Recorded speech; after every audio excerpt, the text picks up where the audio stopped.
بسم اللہ الرحمن الرحیم۔ خلیفہ وقت کے خلاف قاضی کا فیصلہ۔ سنو بھائی، کیا تم یہ گھوڑا فروخت کرنا چاہتے ہو؟ انہوں نے بازار سے گزرتے ہوئے ایک گھوڑے والے کے پاس رک کر کہا، جی ہاں، یہ گھوڑا برائے فروخت ہے، لیکن میں پہلے اس گھوڑے کا امتحان لوں گا۔ اگر امتحان میں پورا اترا تو گھوڑا خرید لوں گا۔ ٹھیک ہے، آپ گھوڑے کا امتحان کر لیں۔ انہوں نے گھوڑا ایک سوار کے حوالے کیا اور اس کا امتحان کرنے کا حکم دیا۔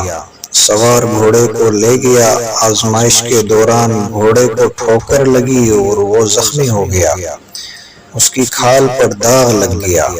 گھوڑا آزمائش پر پورا نہ اترا تو انہوں نے وہ گھوڑے کے مالک کو واپس کرنا چاہا۔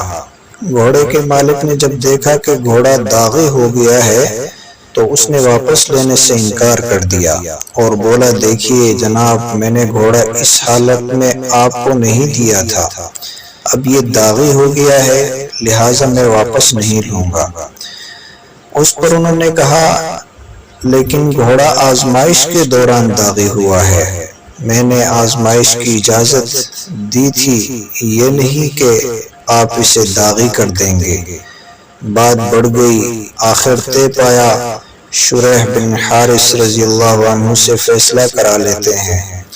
گھوڑے والے نے یہ بات منظور کر لی۔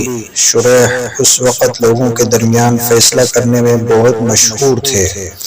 یہ واقعہ حضرت عمر رضی اللہ عنہ کا ہے، وہ اس وقت مسلمانوں کے خلیفہ تھے۔ گھوڑا بھی امتحان کے لیے انہوں نے ہی لیا تھا۔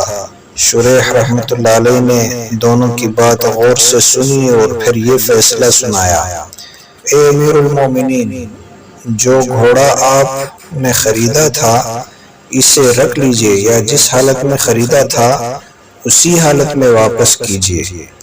گھوڑے کا امتحان لینے کا یہ مطلب نہیں کہ آپ اسے داغی کر کے واپس کر دیں۔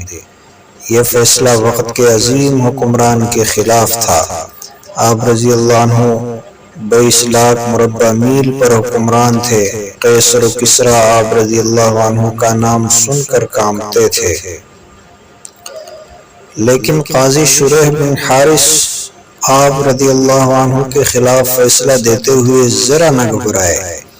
دوسری طرف حضرت عمر رضی اللہ عنہ ان کا فیصلہ سن کر بہت خوش ہوئے اور شریح رضی اللہ عنہ کو کوفے کا قاضی مقرر فرمایا۔ قاضی شریح رضی اللہ عنہ نے اپنا فرض بہت خوبی سے نبھایا۔ ان کے فیصلوں کی بہت تعریف ہوئی، یہاں تک کہ حضرت عمر رضی اللہ عنہ کے بعد وہ حضرت عثمان اور حضرت علی رضی اللہ عنہما کے دور میں بھی قاضی رہے۔ تاریخ میں ان کا نام آج بھی زندہ ہے۔ آج کا یہ سچا واقعہ آپ کو پسند آیا ہے تو ویڈیو کو لائک کرے، دوستوں کے ساتھ بھی اس ویڈیو کو شیئر کرے۔ جزاکم اللہ خیر۔